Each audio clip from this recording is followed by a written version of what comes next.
Good evening, everyone. How and what you drive in the future became clearer today. By 2026, new federal regulations require automakers to ensure that 1 in 5 vehicles on the market be electric, increasing to 100% by 2035. Gas-powered models sold before that year will remain on the road, but no additional ones will be added. Ottawa says the measures are required to help Canada achieve its emissions reductions targets, but as CTV's Alison Bamford reports, there are still many questions about the possible bumps on the road to the final destination.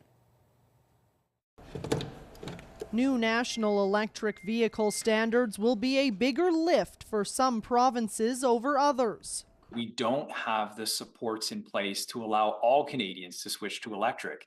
By 2026, electric vehicles must make up 20% of new car sales, 60% by 2030, and 100% by 2035. Currently, only BC and Quebec meet the 20% threshold. They both have EV sales mandates at the provincial level and have had consumer rebates the longest. The benefits from electric vehicles go beyond saving the climate and consumer cost.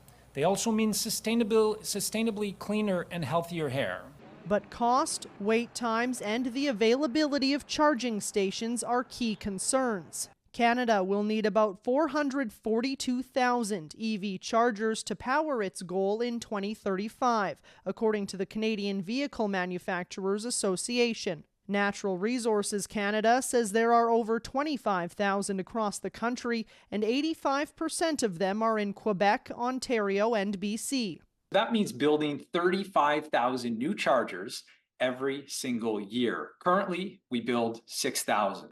The new regulations offer incentives for automakers to invest in chargers, and Ottawa is working on national building code revisions to ensure new multi-unit buildings have charging capabilities. You'll have private industries investing more, governments investing to build out that infrastructure. So it'll kind of keep in pace with these vehicle adoptions. Last year, the government spent nearly $270 million on incentives for its zero-emissions vehicle program, and recently budgeted $43.6 billion in subsidies for EV battery production over 10 years.